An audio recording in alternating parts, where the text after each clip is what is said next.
예수님은 하나님의 아들이시다. 이것은 이제 우리 그리스도인들에게는 너무나 잘 알려져 있고 너무나 기초적인 지식이 되어집니다. 그런데 우리가 또 자세히 우리의 삶을 들여다보면 과연 내가 말하고 행동하는 것이 예수님을 하나님의 아들로 인정하고 믿고 그렇게 살아가는가? 우리가 이제 질문을 던져볼 필요가 있습니다.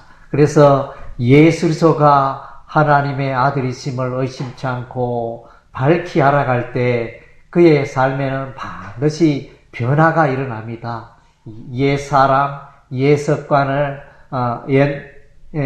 옛날의 나의 모습을 벗어버리고 이제 예수 그리스도 안에서 새로운 삶, 새로운 인생을 살아가게 마련인 것입니다. 그리고 뿐만 아니라 삶 속에 어려움이 있을 때 늘 하나님의 아들 예수의 이름을 부르고 또 하나님의 아들 예수 그리스도를 의지하고 그렇게 살아가게 될 수밖에 없습니다.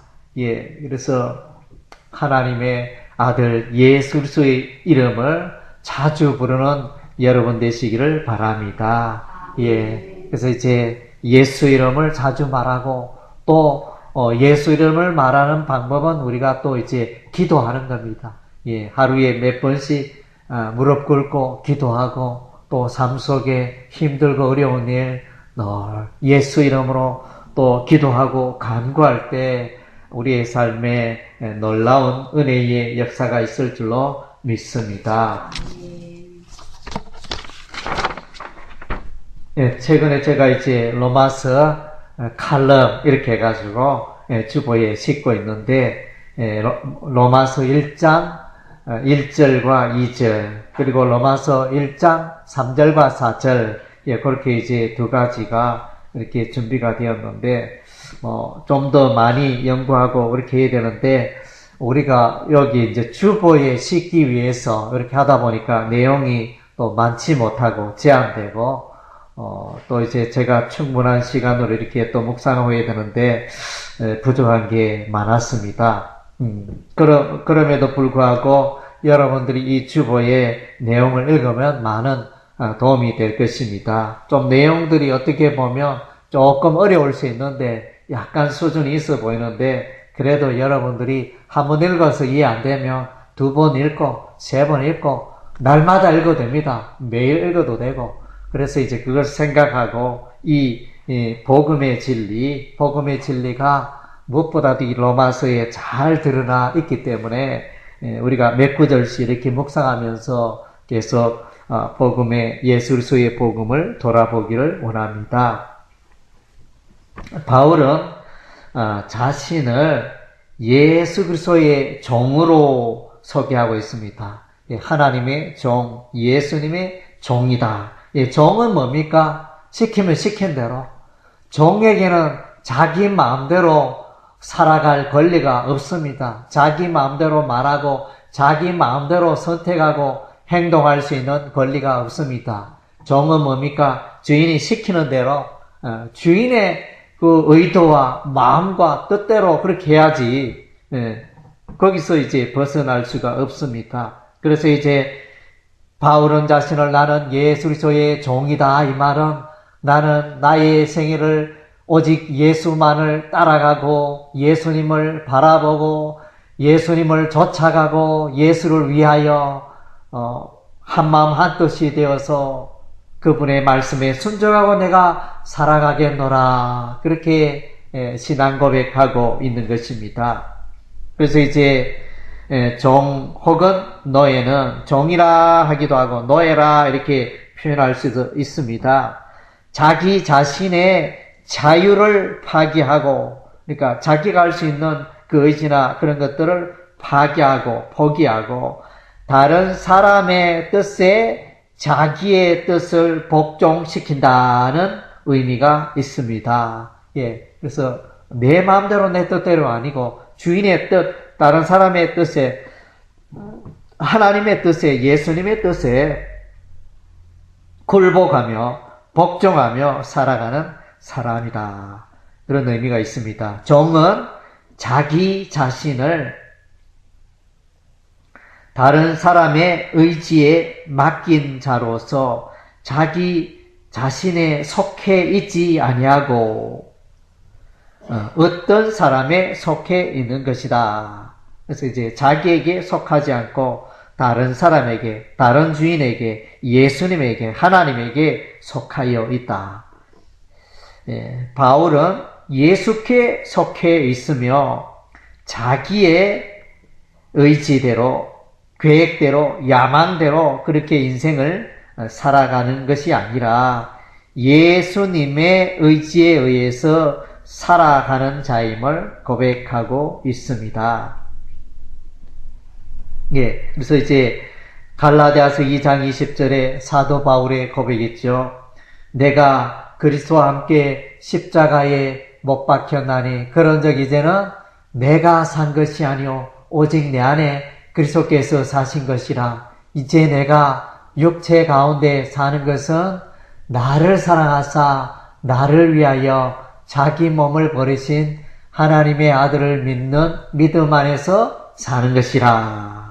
예, 그래서 이제 내가 내 인생의 주인이 되어야 되겠죠. 세상 사람들은, 보통 사람들은 자기가 인생의 주인이 되어서 마음대로 삽니다. 예, 일요일 되면 소풍 가기도 하고, 일요일 되면 또 등산 가기도 하고, 낚시 가기도 하고, 극장에 가기도 하고, 자기 마음대로 인생을 살아갑니다. 그래서 돈을 열심히 벌어서 이제 자기가 하고 싶은 대로 그렇게 살아가는 사람들이 예수 믿지 않는 사람들의 모습입니다. 그러나 이제 예수 믿는 사람은 이제 그 인생을 예수님께 맡기고 예수님을 따라가고 예수님이 삶의 주인이 되는 것입니다. 쉽게 말하면 차를 운전하는데 전에는 이제 내가 그 차의 운전대를 잡고 내가 내 인생의 버스를 운행했는데 이제는 이제 예수 믿고 난 이후에 내 인생의 버스의 그 핸들을 예수님께 맡겼다는 의미가 되는 것입니다. 그것이 바로 예수를 믿는다는 의미가 되어지는 것입니다. 그리고 또한 이제 바울은 자신을 사도로 소개하고 있습니다. 예, 사도라 이러면 예수님이 살아계실 때 12명의 제자가 있었지 않습니까? 예, 예수님을 3년 동안 따라다녔던 12명의 제자, 베드로, 요한, 야고보 대표적인 사도죠. 그런데 예수님의 이 3년의 공생의 동안에 바울은 함께 따라다니지를 못했습니다. 바울은 그때 없었어요. 다르게 표현하면 12명의 사도 가운데 속하지 않았습니다. 그럼에도 불구하고 바울은 자신을 일컬어 말하여 나는 사도다 이렇게 말하고 있는 것입니다. 그래서 사람들이 잘 인정을 하지 않았습니다. 우리가 사도들을 보고 아는데 예수님 살아계셨을 때 예수님을 따라다니는 그 사도들을 잘 알고 있는데 그때 바울 당신은 없었지 않느냐? 어떻게 당신은 자신을 사도라 이렇게 말하느냐? 이렇게 사람들이 따졌습니다. 주변에서 바울은 사도가 아니라는 말이 귀에 들렸습니다. 그래서 이제 바울은 여러 교회에 갈라디아 교회, 에베소 교회, 골로서 교회, 이런 이제 고린도 교회, 로마 교회 이렇게 편지글을 보낼 때 자신을 사도라. 예, 그 편지글의 서두에 자기 자신을 소개할 때 사도라 이렇게 소개를 하고 있습니다. 그래서 자신이 사도임을 명확하게 이렇게 증거를 합니다. 바울이 사도됨을 어떻게 또 증거할 수 있느냐? 바울은 자신이 이렇게 고백합니다. 내가 다메섹으로 가는 길에 예수 믿는 자 기독교를 박해하고 그 사람들 감옥에 가두기 위하여 이렇게 열심히 일을 하고 있었는데, 길을 가고 있었는데, 그때 홀연히 하늘에서 큰 빛이 바울의 그 몸을 둘러 비치면서, 그래서 그 자리에 꼬꾸러지고 눈이 멀어지고, 그래서 이제 그런 가운데 땅바닥에 떨어졌겠죠. 그래서 거기서 예수님의 부활하신 예수님의 음성을 듣습니다. 사울아, 사울아, 어찌하여 내가 나를 핍박하느냐, 나를 박해하느냐, 너를 향하여 뒷발질하는 게 가스를 향하여 뒷발질하는 것과 같다. 이런 표현을 이제 부활하신 예수님이 하셨습니다. 그래서 바울은 뭡니까? 예수님이 땅에 3년 공생에 생활할 때 예수님을 만나지 못했지만 이제 부활하신 예수님을 직접 만난 것입니다. 그분의 음성을 듣고, 그래서 이제 이 사울, 그때는 사울이었는데, 그래서 이 사울이 변화되어 부활하신 예수님을 만나고, 그래서 이제 십자가의 복음, 부활의 복음을 담대하게 전가하기 시작했습니다. 예수 그리스도는 하나님의 아들입니다. 하나님의 아들 예수를 믿어야 구원이 있습니다. 예수 그리스도만이 유일한 구원이 됩니다. 이것을 증거했던 것입니다.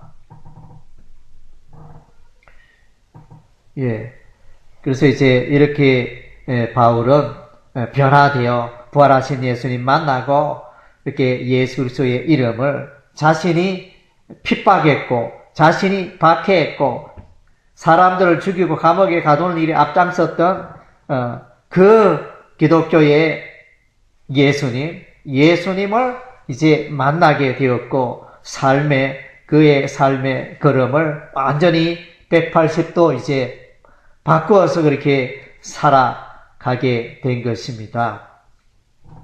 그래서 이제 사도라는 의미가 뭐냐? 보내심을 받은 자. 누가 보내느냐? 하나님이 보냈다. 사도라는 의미는 예수님이 보내고 하나님이 보낸 사람을 사도라 이렇게 말합니다.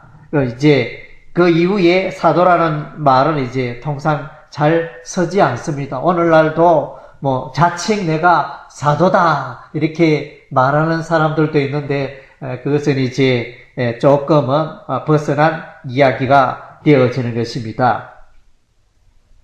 바울은 하나님의 사역 곧 복음의 전파를 위하여 신적인 분리를 당하였는데, 이를 일컬어 택정함을 입었다고 말하고 있습니다. 그래서 하나님이 부릅니다.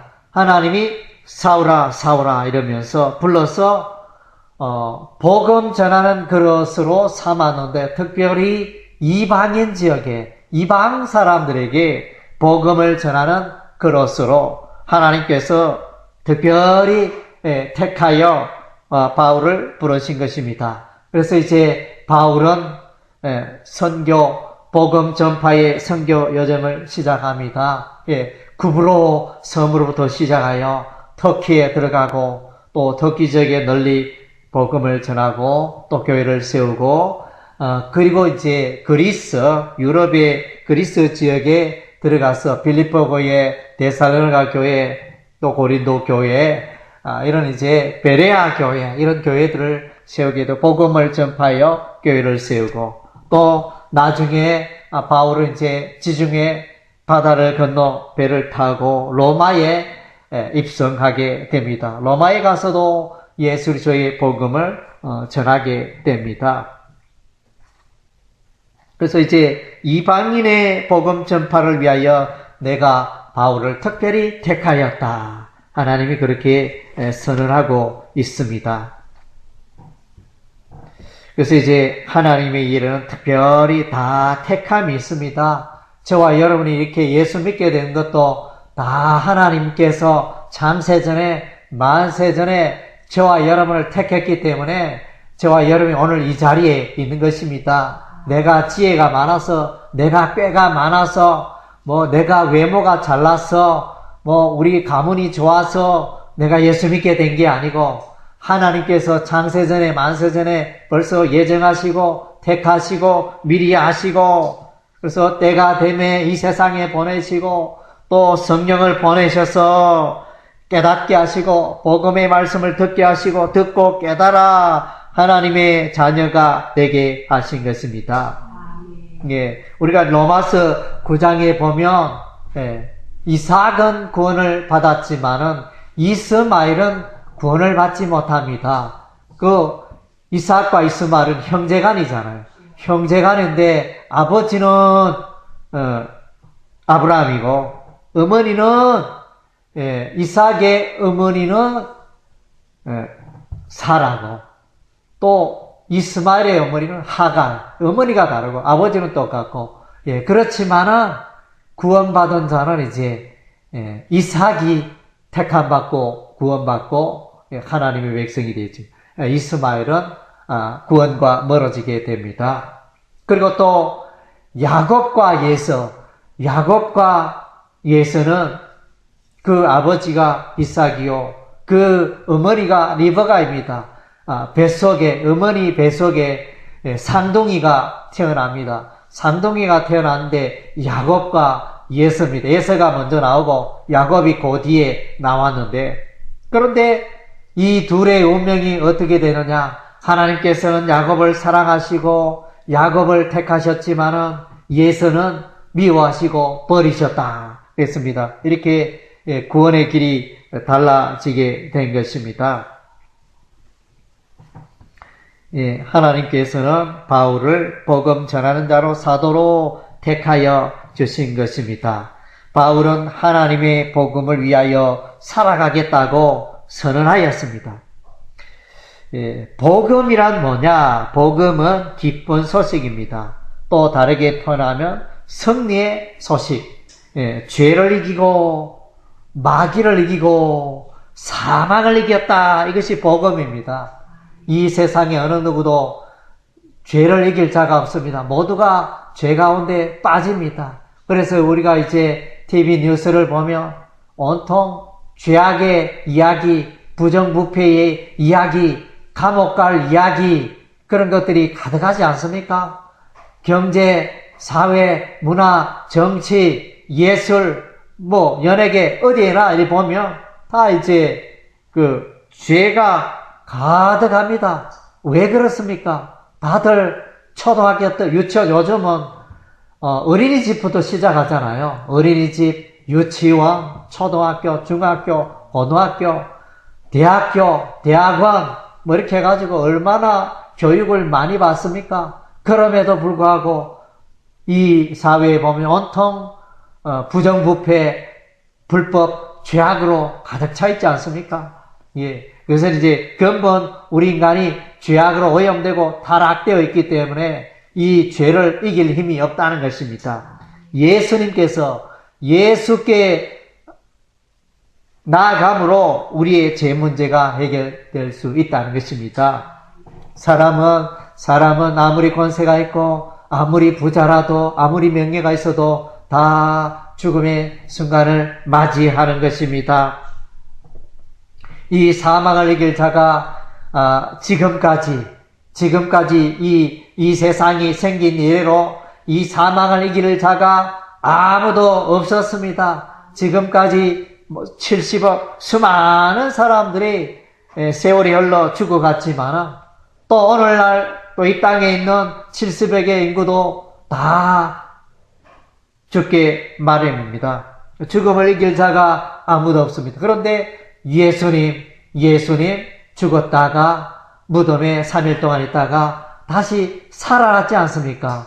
예수님이 사망을 패하시고 사망을 이겼다. 사망아 너의 손은 것이 어디 있느냐? 사망아 너의 힘 너의 권세가 어디 있느냐?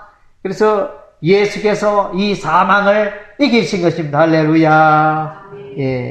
그래서 그리고 또 이제 이것이 복음입니다. 예수님 죄를 이기고 예수님 사망을 이겼습니다. 그리고 또 마귀가 있습니다. 이 마귀는 눈에 보이지 않지만은 이 세상에 존재합니다. 많은 사람들이 하나님을 모르고 예수를 모르고 살아가는 자들은 이 마귀에게 덮어 씌워가지고 눈에 보이지 않으니 이 마귀의 게임에 끌려다니고 마귀의 종이고 되고 마귀의 노예가 되어서 불행하게 인생을 살아갑니다.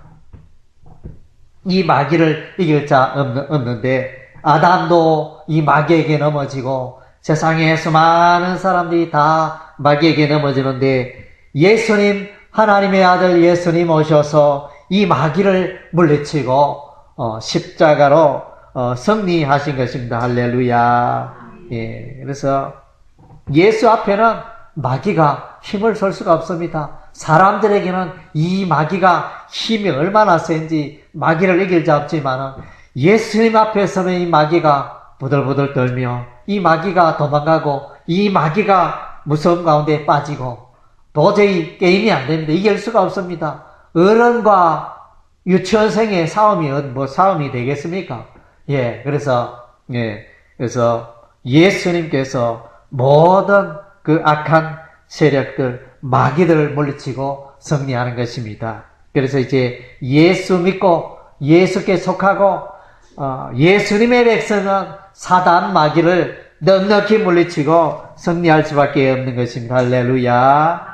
그래서 복음은 기쁜 소식이요 승리의 소식을 말합니다. 복음이라는 단어 유앙겔리오는 사자라는 단어 유앙겔로서에서 유래하였습니다. 그래서 이제 복음은 하나님의 사자, 하나님의 대리자, 하나님의 그 기쁜 소식을, 하나님의 메시지가 복음이 되는 것입니다. 복음에는 신탁을 전하는 자의 뜻이 내포되어 있다. 신탁은 하나님의 부탁입니다. 신의 부탁, 신탁을 말하는데 신탁을 전하는 자의 뜻이 하나님의 아버지의 그 마음이, 구원의 마음이 복음에 담겨 있습니다. 바울은 하나님의 선물인 복음을 전하는 자로서 살아갈 것을 외치고 있습니다. 바울의 생애는 오직 내가 이 생명, 이 한 목숨 있는 동안에 오직 예수 그리스도의 복음을 전해야 되겠다.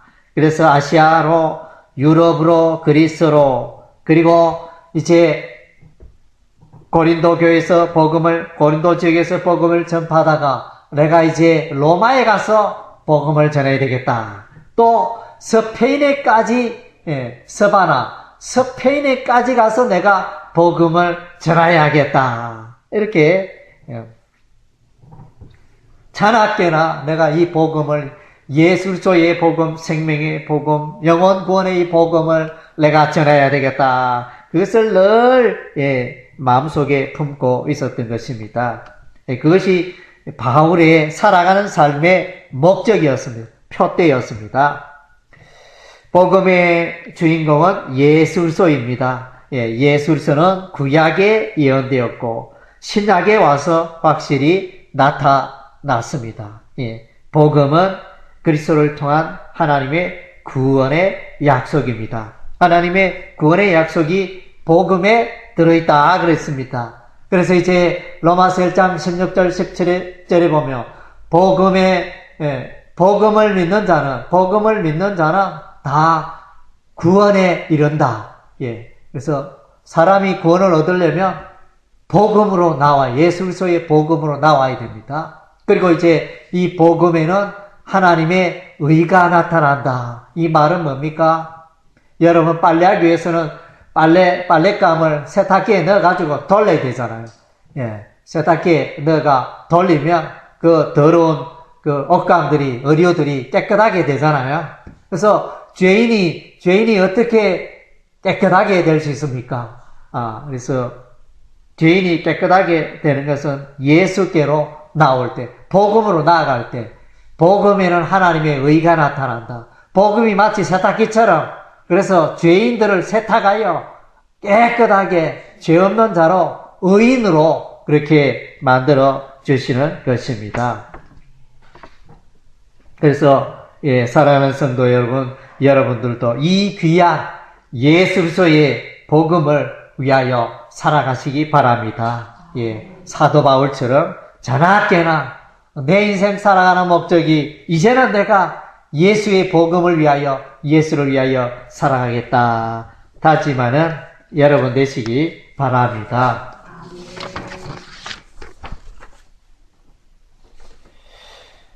예수님께서는 이제 사람의 모양으로 이 땅에 오셨습니다. 예수님께서는 육신을 입고 사람의 모양으로 이 땅에 오셨습니다. 근데 예수님은 이제 신성과 인성이 있습니다. 사람과 똑같은 이런 육체의 모습을 가졌지만은 예수님에게는 인성도 있고 신성도 있습니다. 사람인 동시에 하나님이시다. 이런 의미가 됩니다. 예수님은 사람도 되시고 하나님도 되시고 그런 분입니다.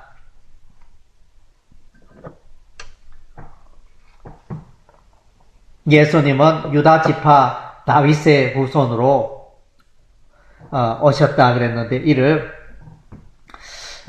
로마서 1장에서 말하길 다윗의 혈통에서 나셨다 이렇게 표현하고 있습니다. 다윗의 혈통에서 나셨다 이 말은 유다 지파의 그 후손으로 왔다는 그런 의미가 되어집니다. 요한복음 1장에서는 대초에 하나님과 함께 계신 말씀이 육신이 되어 이 땅에 오셨다 이렇게 말합니다. 그러니까 대초에 하나님이 대초부터 계셨는데 또 말씀이 또한 하나님과 함께 계셨다. 그래서 대초에 말씀이 하나님과 함께 계셨고 이 말씀은 곧 예수 그리스도를 예수님입니다.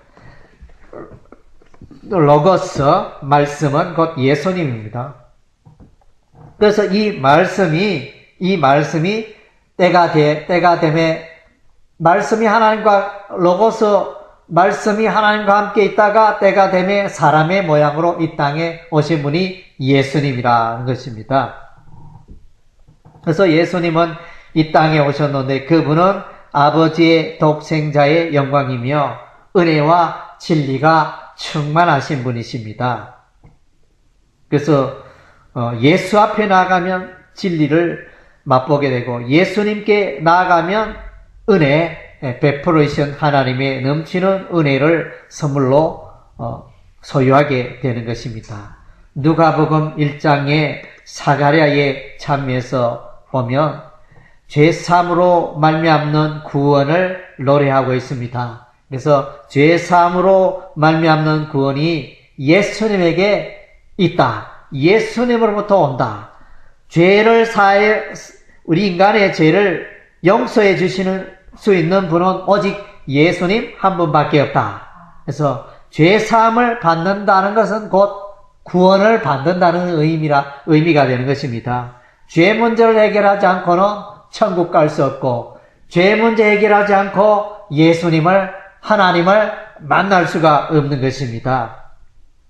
그래서 이제 죄에 대한 회개가 이루어지고 예수를 믿을 때 구원이 그에게 임하는 것입니다. 예수 그리스도의 오심은 하나님의 긍휼의 사건입니다. 예수님이 오시면 하나님의 긍휼의 사건. 왜 그렇습니까? 하나님께서 인생을 불쌍히 여기시고 그의 아들 예수 그리스도를 이 땅에 구원자로 보내주신 것입니다. 마태복음 1장 16절에 보면 이름을 예수라라. 이 예수라는 이름의 의미는 그의 백성을 죄에서 구원할 자라는 뜻이 있다. 그렇게 선언하고 있는 것입니다. 하나님께서 인생을 불쌍히 여기셔서 예수를 보내셨습니다. 요한복음 3장 16절 말씀에 하나님이 세상을 이처럼 사랑하사 독생자를 주셨으니 이는 저를 믿는 자마다 멸망치 않고 영생을 얻게 하려 하심이니라. 그래서 하나님이 세상을 이처럼 사랑했기 때문에 독생자 예수를 이 땅에 보내주셔서 십자가 지게 하셨다는 그런 의미가 되는 것입니다.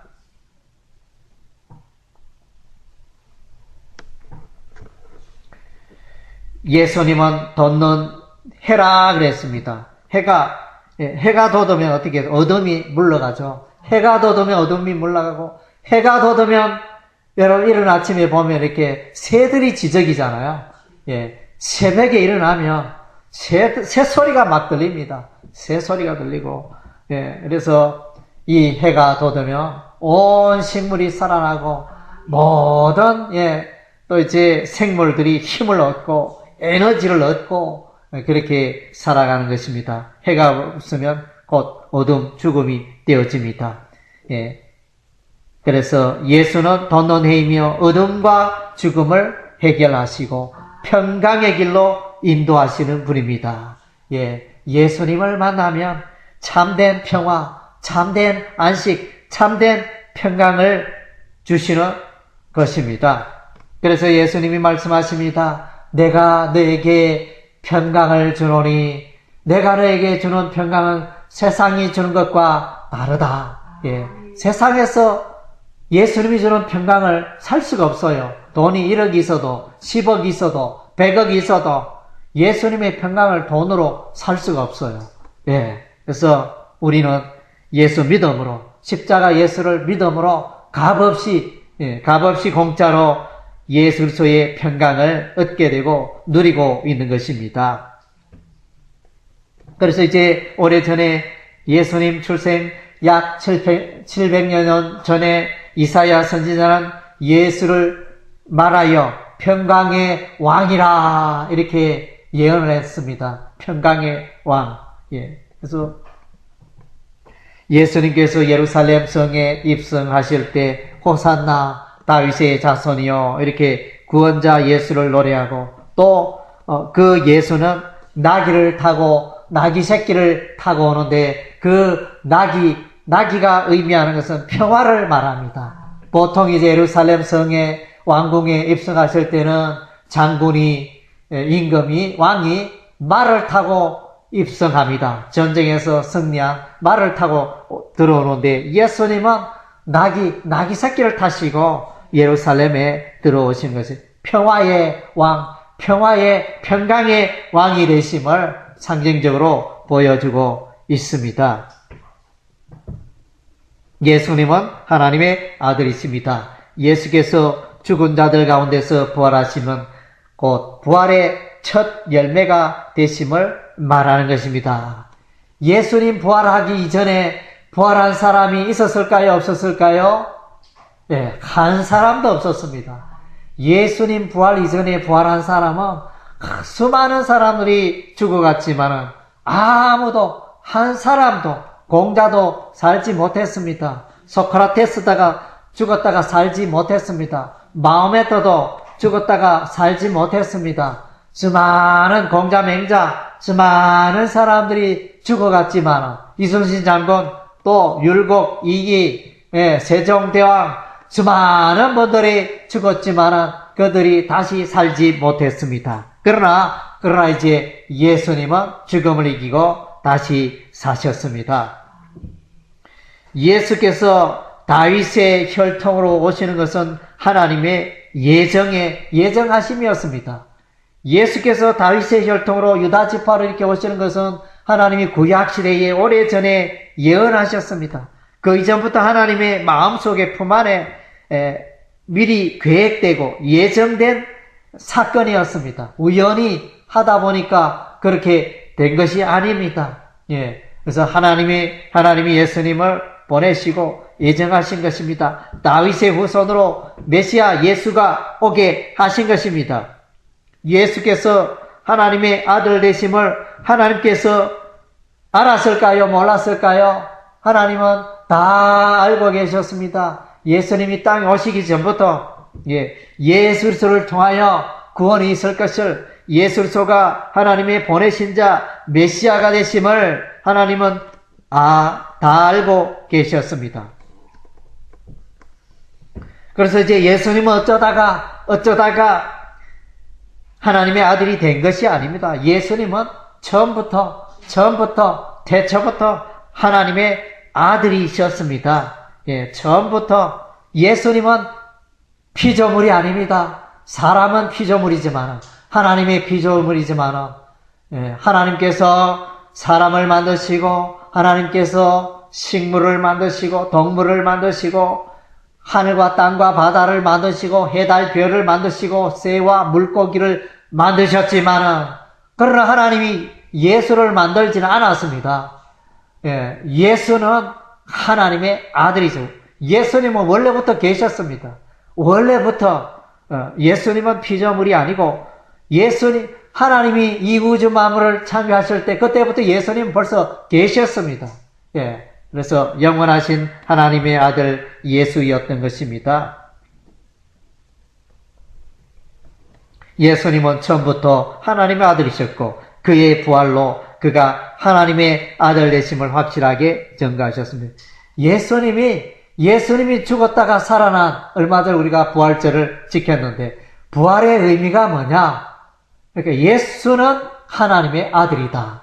예, 그래서 예수님은 사람의 모양으로 이 땅에 왔지만 우리와 똑같이 헐벗고 굶주리고 먹고 마시고 인간의 그 눈물도 흘리고 인간의 연약함을 겪었던 분이지만 그러나 예수님은 살아나심으로 그가 진실로 하나님의 아들이었더라. 예, 쉽게 말하면 신의 아들이었다. 예수님은 신적인 존재였다. 예, 그런 의미가 되어집니다. 그래서 사람이 죽으면 끝이죠. 여러분 장례식장에 갔는데 이 사람 죽었지만은 착한 일 많이 하고 좋은 일 많이 하고 그랬기 때문에 이 사람은 살아날 것이다. 그렇게 말하고 그렇게 기대하고 돌아오는 사람이 있습니까? 돌아오는 가족이 있습니까? 돌아오는 친족이 있습니까? 있을 수가 없죠. 예, 죽으면 끝입니다. 예, 모든 게 끝이 나지만 그러나 예수님은 죽었다가 죽음에서 다시 살아났다 그랬습니다. 그래서 이 부활은 예수 그리스도가 하나님의 아들이심을 말하고 있는 것입니다.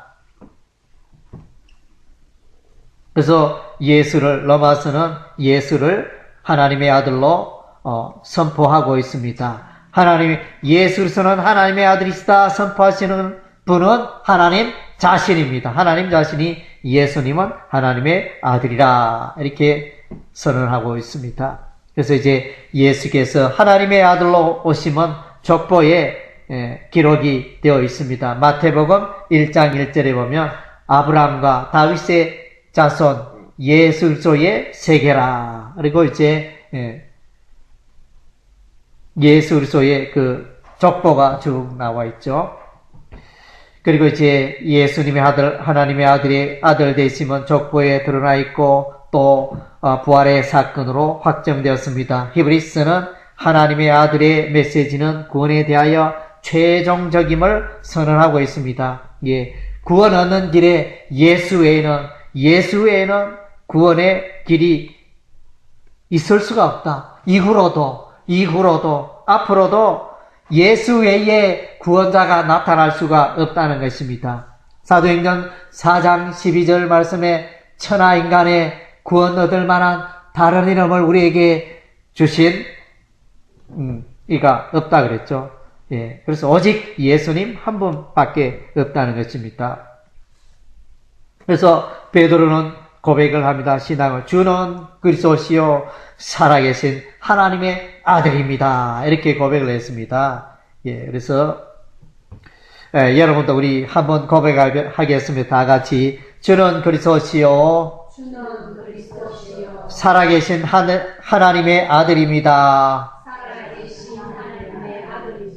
예, 주는 그리스도시요 살아계신 하나님의 아들입니다. 이 신앙 고백 하는 자는 다 하나님의 백성되고 하나님의 자녀되고 천국 가고 구원받고 죄용산 받고 예, 성령을 선물로 받는 이런 놀라운 특권이 임하는 것입니다. 예, 그래서 아직까지 예수 그리스도를 하나님의 아들로 고백하지 않는 분이 있다면 지금 이 순간에 예수 그리스도를 하나님의 아들로 고백하시기 바랍니다. 예, 베드로의 고백처럼 주는 그리스도시요 살아계신 하나님의 아들입니다. 이 신앙 고백이 있고 이 믿음이 있다면 누구든지 구원받고 죄용산 받고 하나님의 자녀 되며 영생 복락의 축복을 누리게